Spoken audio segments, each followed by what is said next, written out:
Saya pernah mentertawakan Malaysia di hadapan seluruh kelas. Tetapi hari ini, saya terpaksa mengakui bahwa negara yang saya pandang rendah itu telah memalukan saya di hadapan nenek moyang saya sendiri.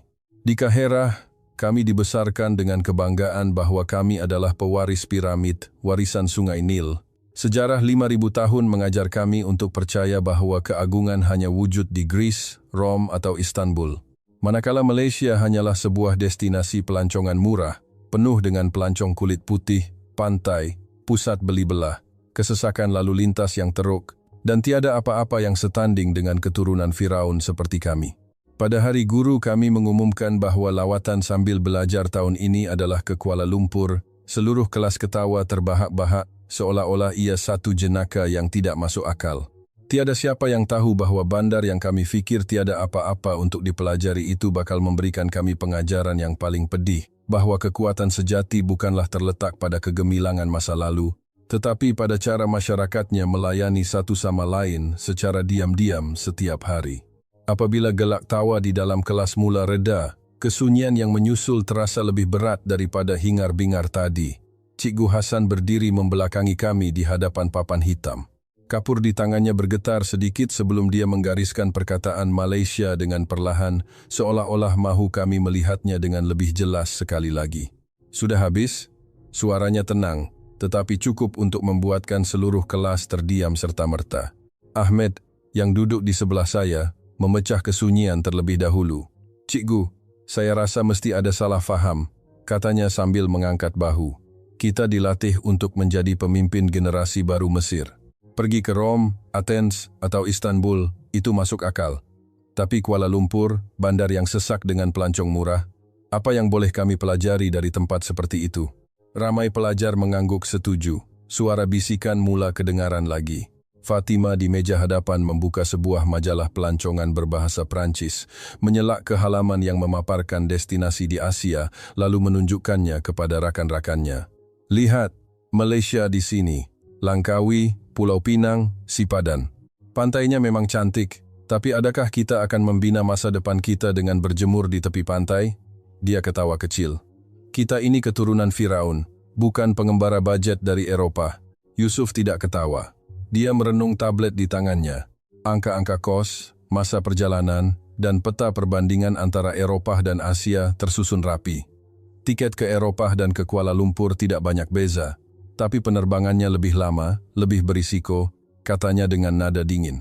Dari segi kecekapan, lebih baik kita kaji sistem politik di Eropa atau inovasi di Jerman daripada hanya melihat menara berkembar Petronas atau monorel. Ia tidak berbaloi. Saya mendengar semua itu dengan jantung yang berdegup lebih kencang. Saya akui, jauh di sudut hati, pikiran saya tidak jauh berbeza. Malaysia dalam kepala saya adalah imej pantai, parti, pelancong mabuk, dan tajuk berita politik yang huru-hara sebagai latar belakang yang kami lihat di TV, bukan sebuah bilik darjah untuk masa depan. Hanya Laila yang duduk diam di tepi tingkap. Cahaya pagi Kaherah menerangi halaman buku notanya. Dia tidak ketawa, tidak membantah, hanya merenung perkataan Malaysia di papan hitam dengan penuh pemikiran. Cikgu Hasan meletakkan kapur dan berpaling menghadap kami perlahan-lahan. Kamu semua sudah habis bercakap. Boleh saya pula bercakap?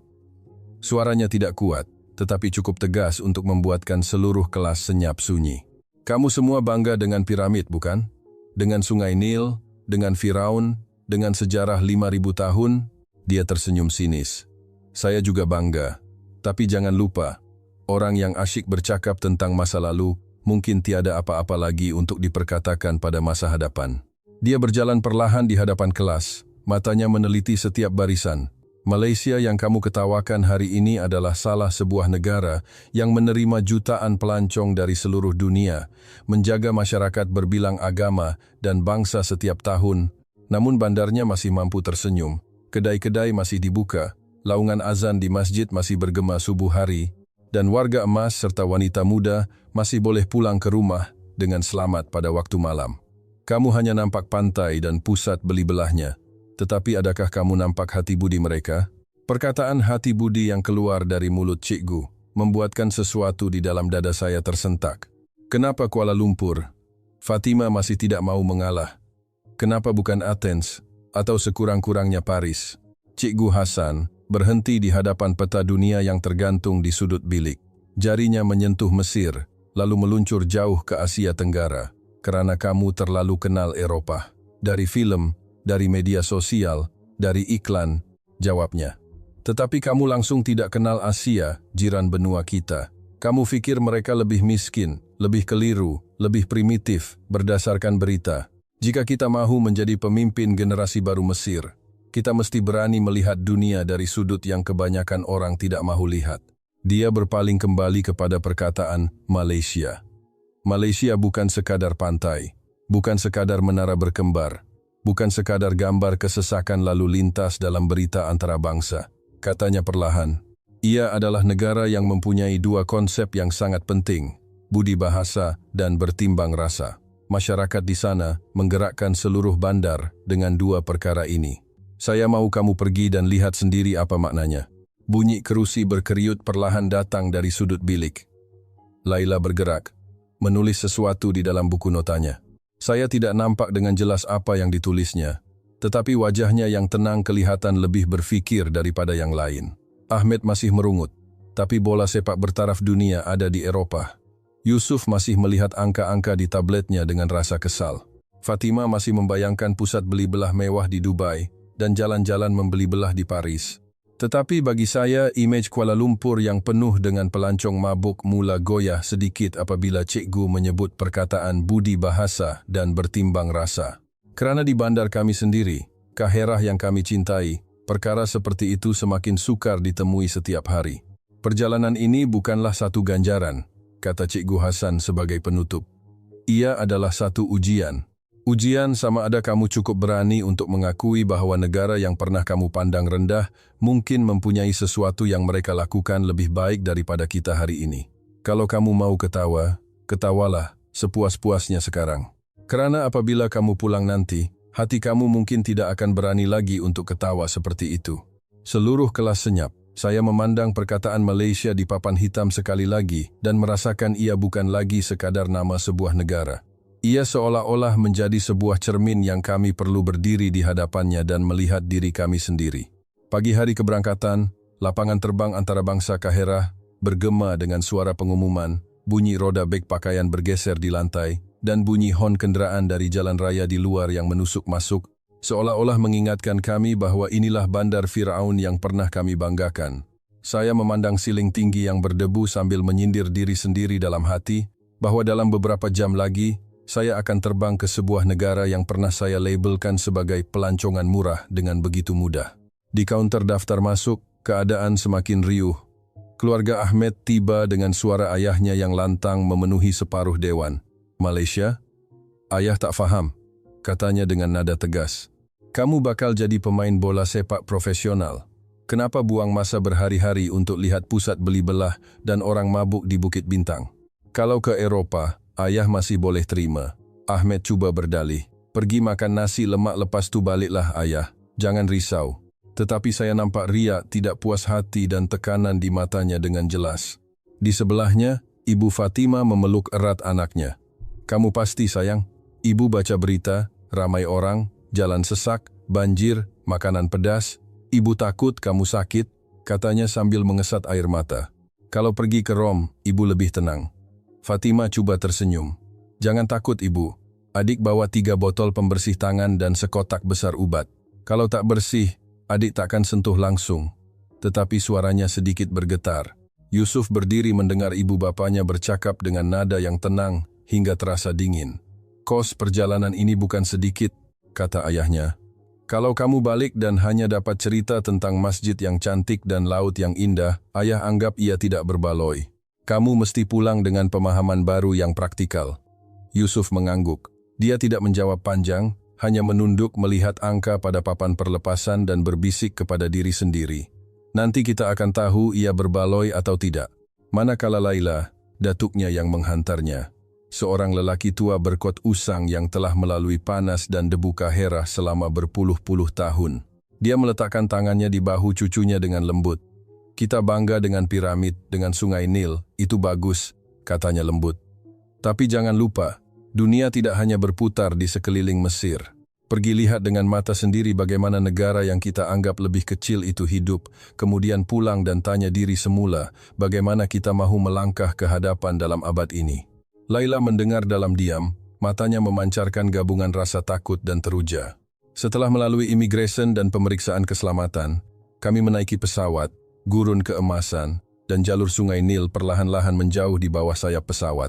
Ahmed menjenguk keluar tingkap dan berkata dengan nada bergurau, "Selamat tinggal padang bola impian. Selamat datang Kuala Lumpur, yang aku masih belum mahu jumpa."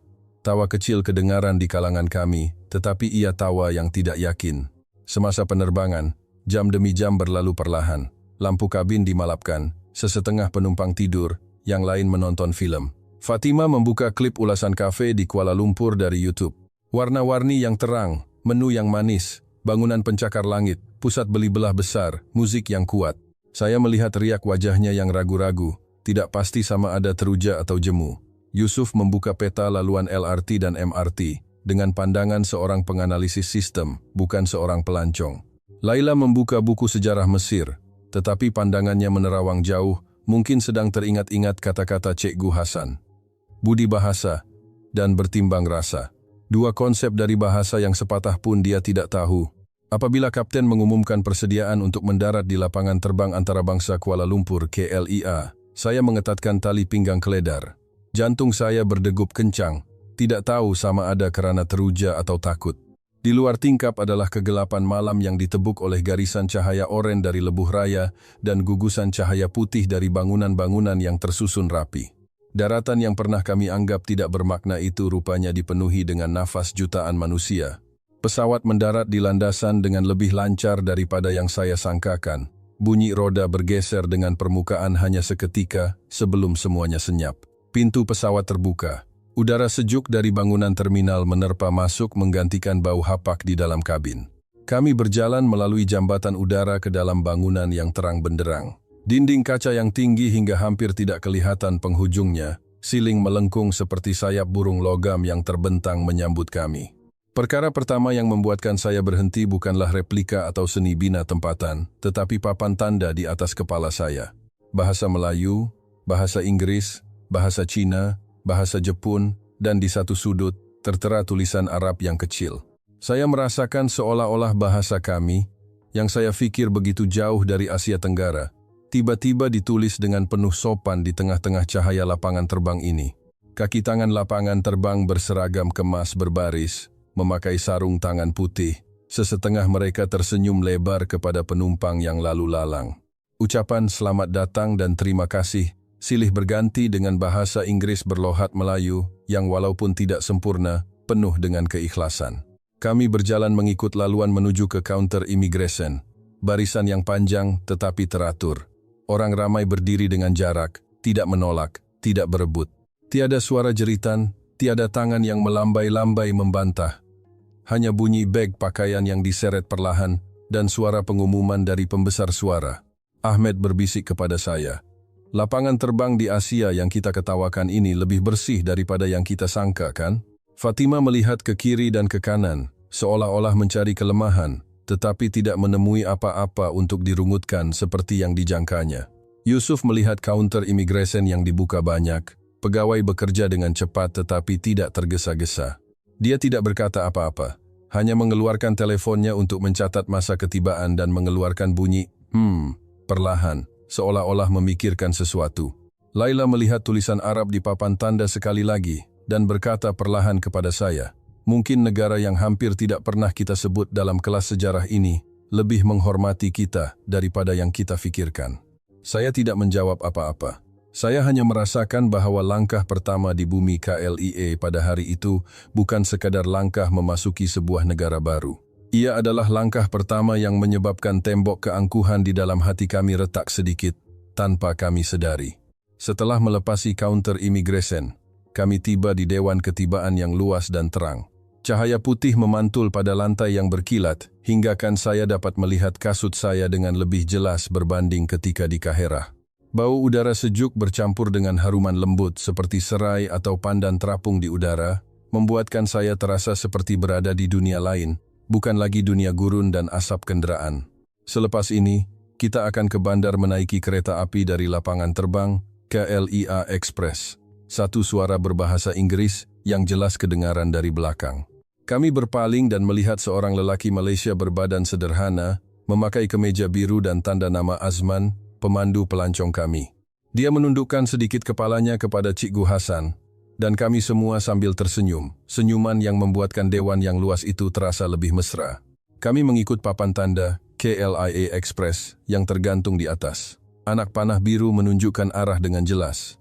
Sepanjang perjalanan, terdapat laluan bergerak otomatik. Ramai rakyat Malaysia berdiri di sebelah kiri, membiarkan mereka yang tergesa-gesa berjalan di sebelah kanan tanpa perlu disuruh. Di satu sudut, kami melihat sepasang pelancong Timur Tengah sedang membelek peta dengan wajah keliru. Seorang kaki tangan wanita berseragam kemas menghampiri mereka sambil tersenyum sebelum bertanya dalam bahasa Inggris yang mudah, "Can I help you?" Dia tidak mengeluh, tidak menunjukkan riak jengkel, walaupun terpaksa menerangkan berulang kali, senyumannya tetap sama. Dia menunjukkan arah dan mengakhiri dengan ucapan terima kasih sambil menunduk sedikit. Pemandangan itu mengingatkan saya kepada sesetengah kaki tangan di lapangan terbang Kahirah yang mengelak daripada penumpang yang banyak bertanya. Di sini, keadaannya berbeza. Suara yang lembut tetapi penuh dengan niat untuk membantu. Saya serta-merta teringat perkataan budi bahasa yang pernah disebut oleh Cikgu tanpa memerlukan sebarang terjemahan. Apabila tiba di tingkat KLIA Express, kami menemui mesin tiket layan diri. Skrin sentuh mempunyai pilihan menu bahasa Inggris. Encik Azman menunjukkan cara menggunakannya satu persatu dengan sabar, seolah-olah sedang mengajar adiknya di rumah, bukan melayan rombongan dari luar negara. Kereta api ini akan terus ke pusat bandar Kuala Lumpur, mengambil masa kira-kira 30 menit. Tak perlu risau tentang kesesakan lalu lintas, katanya sambil tersenyum. Ini adalah pintu masuk pertama ke Kuala Lumpur, yang saya mahu semua orang lihat, bahwa bandar kami bukan hanya tentang kesesakan lalu lintas dan berita politik seperti yang sering ditayangkan. Pintu kereta api terbuka. Hawa dingin dari dalam menerpa keluar. Kami melangkah masuk dengan berhati-hati. Pemandangan di dalam membuatkan saya terpegun seketika. Bahagian dalam gerabak itu bersih, sehingga hampir tiada habuk. Tempat duduk biru tersusun rapi. Di tengah-tengah terdapat ruang untuk meletakkan bagasi. Terdapat tiang pemegang di sepanjang gerabak. Di dinding atas, terdapat peta laluan kereta api yang mudah dibaca. Rakyat Malaysia yang naik terlebih dahulu tidak berebut tempat duduk. Mereka berdiri berbaris berhampiran pintu, membiarkan penumpang dengan beg besar masuk ke dalam untuk mencari ruang secara semula jadi. Tiada jeritan, tiada tolakan, hanya ucapan maaf atau excuse me apabila berselisih. Tidak lama selepas kereta api mula bergerak, seorang pelajar lelaki bangun dari tempat duduknya dan tersenyum kepada seorang wanita hamil yang baru naik. "Silakan, Puan," katanya. Wanita itu menunduk sedikit sambil mengucapkan terima kasih dan duduk dengan sopan. Fatima mencondongkan badannya dan berbisik kepada saya. "Di Kahirah, kalau saya tidak berebut tempat duduk, saya pasti kena berdiri sampai ke destinasi." Saya hanya mengangguk, tidak tahu mahu membalas apa. Encik Azman berpaling kepada kami dan bertanya perlahan, "Kamu tahu tak, sesetengah tempat duduk biru ini adalah tempat duduk keutamaan untuk Sami, orang hamil, warga emas, dan wanita dengan anak kecil. Apabila kami nampak orang yang lebih memerlukan, kami akan bangun. Tak perlu polis paksa, hanya kerana bertimbang rasa." Perkataan bertimbang rasa membuatkan Yusuf mengangkat muka dari teleponnya. Dia melihat simbol orang tua, wanita hamil, dan ibu mendukung anak pada pelekat di atas tempat duduk, lalu mencatat sesuatu di dalam buku nota kecil yang dibawanya. Di luar tingkap, cahaya matahari Kuala Lumpur pada waktu pagi mula terasa terik. Padang lapang dan gudang-gudang perlahan-lahan bertukar menjadi kawasan perumahan yang dipenuhi bumbung berwarna oranye, hijau, dan biru yang tersusun rapi. Tiang-tiang elektrik membelah langit sebelum digantikan dengan bangunan-bangunan tinggi, kondominium, landasan LRT, dan lebuh raya bertingkat yang kelihatan seperti garis tapak tangan kota. Inikah bandar yang kita katakan tiada apa-apa untuk dipelajari? Fikir saya dalam hati apabila melihat kubah masjid berwarna keemasan muncul di antara bangunan-bangunan kaca moden. Di bawah, jalan raya tidak begitu sesak dan teratur. Lampu isyarat berfungsi tepat pada masanya. Orang ramai melintas jalan mengikut lampu hijau seolah-olah rentaknya telah ditetapkan. Setibanya di stesen KL Sentral, Encik Azman memberitahu kami untuk bersedia turun bagi menukar kelaluan LRT untuk ke pusat bandar. Apabila pintu terbuka, penumpang tidak berasak-asak keluar. Mereka yang berada di dalam membiarkan yang berhampiran pintu keluar dahulu. Kemudian, barulah mereka yang menunggu di platform melangkah masuk dengan teratur. Saya berdiri di tengah-tengah platform yang tinggi, melihat landasan LRT yang merentasi bandar. Saya melihat Kuala Lumpur dari aras mata yang baru. Bukan lagi imej kesesakan lalu lintas dan berita protes di TV, tetapi sebuah bandar yang mempunyai sistemnya sendiri, rentaknya sendiri, dan cara untuk menjaga orang ramai agar dapat bergerak bersama tanpa memijak satu sama lain. Ahmed melihat ke bawah, ternampak sebuah padang rumput kecil di antara bangunan. Ada 4,5 orang kanak-kanak Malaysia sedang bermain bola sepak. Dia tersenyum tanpa sedar. Kalau kita dapat main bola di bandar yang orangnya kenal erti bertimbang rasa macam ni, permainan pasti lebih cantik, katanya perlahan, lebih kepada dirinya sendiri. Ketika angin panas dari jalan raya di bawah bertiup bertemu dengan udara sejuk dari pendingin hawa di platform, saya merasakan ada sesuatu di dalam hati saya mula berubah. Kuala Lumpur yang pernah saya anggap sebagai bandar pelancongan murah kini mula menampakkan wajahnya yang lebih serius. Sebuah bandar yang digerakkan oleh sistem kecil bernama budi bahasa dan bertimbang rasa dari rakyatnya yang biasa. Dan saya mula faham sedikit demi sedikit bahwa ujian yang Cikgu Hasan sebutkan itu tidak bermula ketika kami melawat masjid atau menaiki bot di Tasik, tetapi ia bermula sejak kami menjejakkan kaki di platform kereta api dari lapangan terbang menuju ke jantung kota ini. Saya fikir saya sudah bersedia untuk kesibukan ala Malaysia. Sehinggalah pintu lift kaca dari stesen LRT terbuka ke arah laluan pejalan kaki berbumbung di Bukit Bintang pada petang Jumaat. Ketika itu, saya sedar saya telah memandang rendah segalanya. Bunyi enjin kereta dan hon yang panjang dari jalan raya di bawah bersahutan dengan bunyi tren monorel yang tiba di stesen. Suara iklan dari skrin LED gergasi di pusat beli belah pavilion bersaing dengan musik dari kedai-kedai pakaian. Papan tanda jualan berwarna merah terang memantul pada mata ratusan orang yang sedang bersesak-sesak di sepanjang laluan pejalan kaki yang sempit itu, sehingga saya terasa sesak nafas. "Berkumpul, jangan berpecah, tempat ini sangat sesak," jerit Encik Azman, cuba melawan bunyi bising kota. Tetapi, berbanding dengan jeritan dan pekikan yang biasa saya dengar di dataran Tahrir, saya hanya mendengar bunyi tapak kasut di lantai dan ucapan maaf atau sorry yang perlahan apabila ada yang terlanggar bahu. Saya melihat sekeliling. Di mana-mana sahaja ada orang. Pelajar sekolah menengah berseragam sekolah. Pekerja pejabat berkemeja putih menyandang beg kulit, pelancong asing membawa beg beli belah yang penuh. Semua orang berjalan ke arah yang berbeza, tetapi tiada siapa yang menolak, tiada siapa yang menjerit tepi. Seperti yang biasa saya lihat apabila metro di Kaherah sesak. Pada satu ketika, seorang budak lelaki Melayu berada di hadapan kami. Dia mencuit bahunya dan bercakap pantas dalam bahasa Melayu. Kemudian, 4,5 orang rakannya bergerak membentuk bulatan kecil, melindungi seorang lagi rakan mereka yang sedang menunduk untuk mengikat tali kasutnya yang terlerai di tengah-tengah lautan manusia. Mereka yang berjalan di belakang seolah-olah faham secara otomatik. Tiada siapa yang merungut, tiada siapa yang menjeling. Mereka hanya mengubah sedikit arah langkah, berjalan mengelilingi kumpulan itu sambil berbisik, "Maaf," seolah-olah takut mengganggu. Fatima berdiri ternganga. "Kenapa tak ada seorang pun yang marah?" kata mereka menghalang jalan. Dia bertanya kepada saya. Saya sendiri tidak tahu bagaimana mahu menjawab. Selain berfikir dalam hati, jika kejadian yang sama berlaku di pasar Khan El Khalili di Kaherah, kawan mereka itu pasti sudah dimaki dalam 3 bahasa. Apabila kami bergerak menghampiri persimpangan lampu isyarat, di bawah kami adalah lautan kenderaan yang berhenti menunggu lampu merah. Di seberang jalan, skrin gergasi di sebuah bangunan memaparkan iklan pantai di Terengganu, laut biru jernih, dengan tulisan Malaysia, Truly Asia, berwarna keemasan. Saya pernah mentertawakan slogan ini di TV. Hari ini, ia membuatkan saya berasa aneh. Encik Azman menghentikan kami untuk berkumpul dan menunjuk ke arah persimpangan di bawah. "Coba perhatikan apabila kenderaan mula bergerak dan apabila orang ramai melintas jalan," katanya. Lampu untuk pejalan kaki bertukar hijau.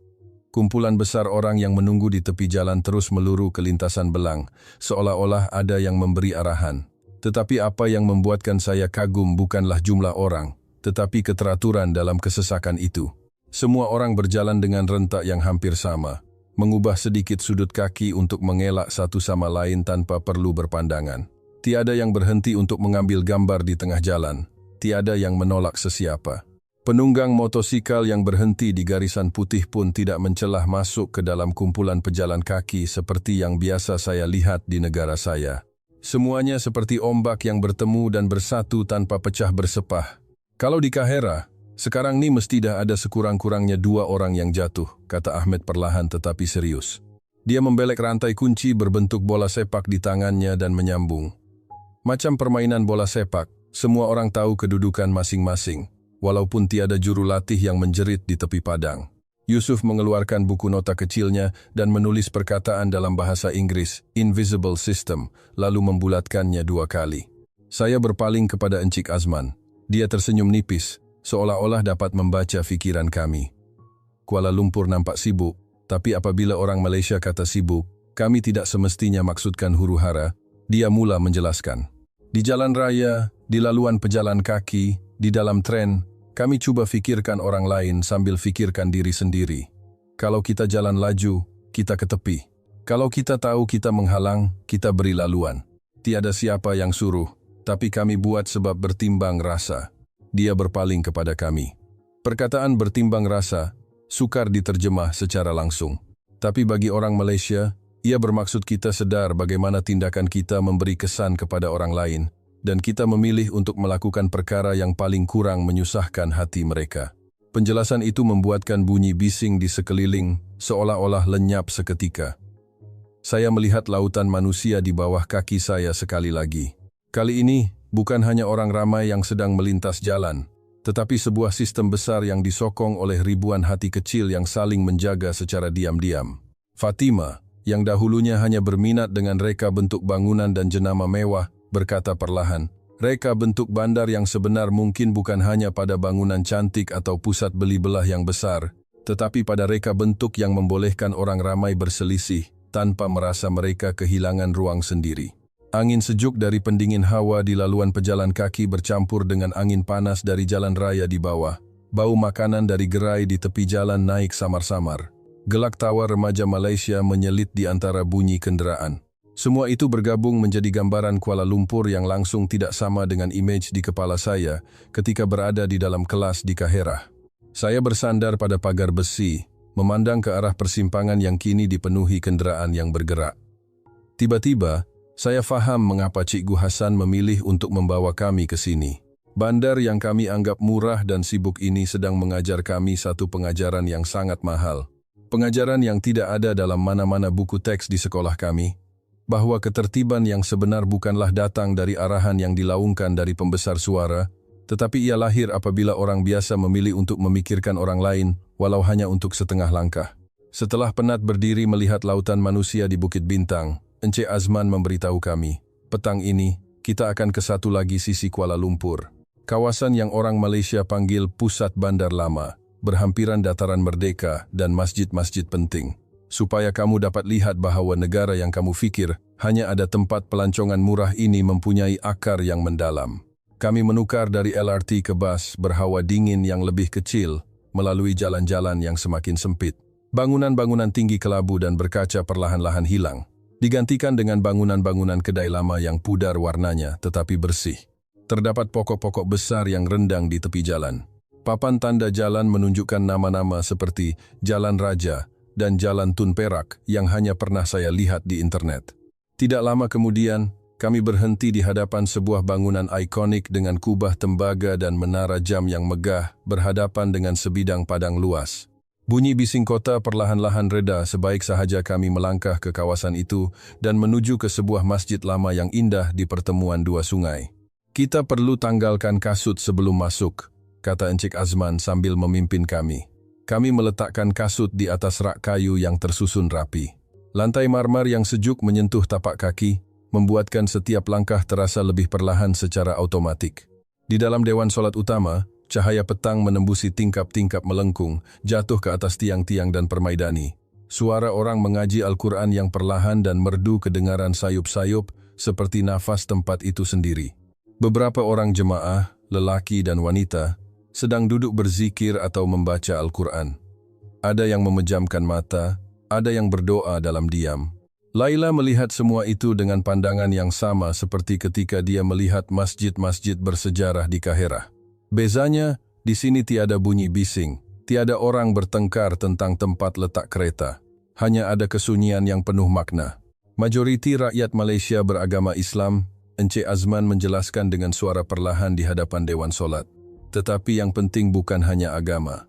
Masjid adalah seperti jantung komuniti. Tempat untuk orang datang merenung, bersyukur, memohon ampun, dan melatih hati agar menjadi lebih tenang. Dia menunjuk ke arah seni bina masjid itu. Masjid ini dibina lebih 100 tahun dahulu, sebelum negara ini merdeka lagi. Mungkin tidak setua piramid di Mesir, tetapi bagi kami, ia adalah kesinambungan sejarah yang masih hidup, bukan hanya terkurung di dalam museum. Ia masih bernafas dalam kehidupan harian orang yang datang ke sini setiap hari. Kata-kata itu membuatkan saya teringat akan masjid dan makam di negara saya, yang kebanyakannya telah menjadi tempat pelancong, mengambil gambar berbanding tempat untuk warga kota benar-benar berhenti dan berfikir. Di sini, orang yang memakai pakaian kerja, suri rumah, dan pelajar sekolah singgah untuk sholat, atau sekadar duduk diam selama beberapa menit, kemudian menyambung urusan mereka, seolah-olah agama dan kehidupan harian tidak pernah terpisah. Selepas keluar dari masjid, perut Ahmed yang berbunyi mendahului fikiran semua orang. Saya lapar, Encik Azman, kita mesti makan sesuatu yang pelik. Encik Azman tersenyum. Tak pelik, cuma berbeza. Saya akan bawa kamu ke sebuah kedai makan Melayu yang terkenal berhampiran sini. Pemiliknya orang Melayu tempatan, dan mungkin ia akan mengubah persepsi kamu tentang makanan di tepi jalan Malaysia yang dikatakan tidak bersih. Kedai yang kami tuju adalah sebuah bangunan kedai 2 tingkat yang sederhana. Di hadapannya terdapat papan tanda dengan tulisan halal yang jelas. Dari luar, kelihatan sebuah periuk sup yang besar. Wapnya naik bersama bau rempah dan aroma rebusan tulang yang wangi. Seorang wanita bertudung labuh keluar menyambut kami. Assalamualaikum, selamat datang. Jemput masuk. Dari mana? Bahasa Inggrisnya tidak fasih, tetapi matanya penuh dengan keramahan yang tulus. Apabila mendapat tahu kami dari Mesir, dia ketawa kecil. Ayah saya pernah ke sana masa transit untuk haji. Dia suka bercerita. Dia bertanya kepada setiap seorang sama ada tahan pedas, makan daging atau ayam, dan mencatat pesanan dengan teliti. Bunyi sudip berlaga dengan kuali, bunyi sup mendidih, dan bunyi mie dicelur dalam air panas membuatkan kedai kecil itu seolah-olah menari mengikut rentak dapurnya. Apabila semangkuk mie sup tulang dihidangkan di hadapan saya, mie kuning di dalam kuah perang jernih, ditaburi daun sup, bawang goreng, dan sedikit tauge. Baunya sangat harum tanpa memerlukan sos yang tajam, seperti yang biasa kami hidu di pasar kami. Saya menghirup kuahnya. Suapan pertama. Lidah saya dapat merasa masin, manis yang seimbang, bersama aroma rempah yang lembut.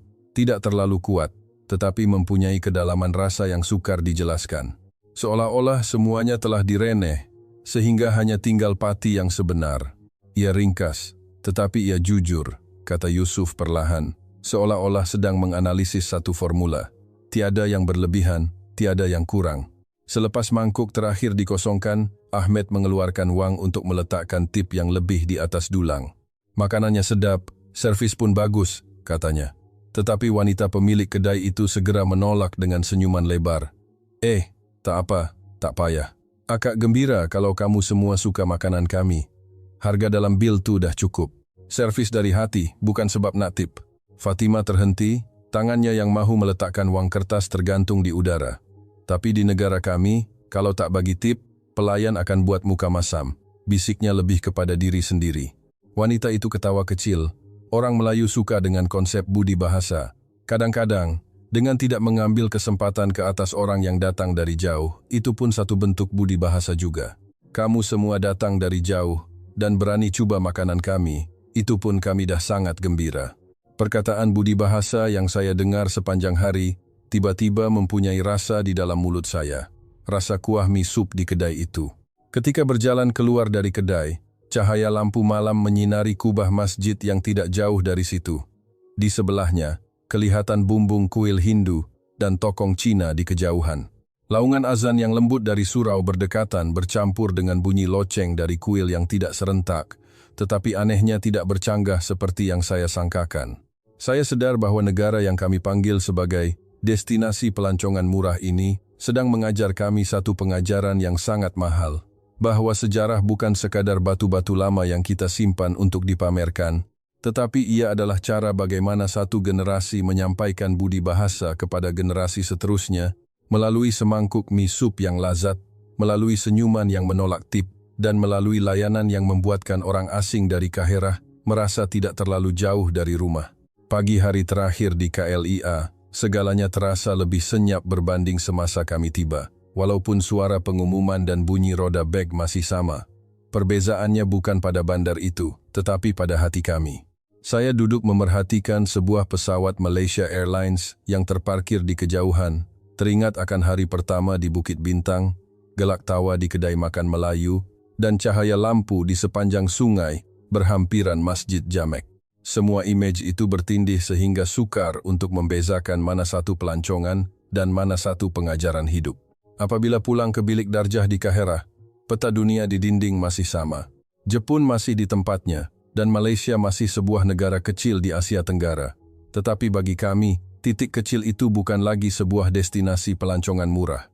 Ia telah menjadi tempat yang mengajar kami bahwa ketertiban yang sebenar lahir dari sikap bertimbang rasa, budi bahasa yang kecil, dan kesunyian yang penuh dengan keprihatinan terhadap satu sama lain.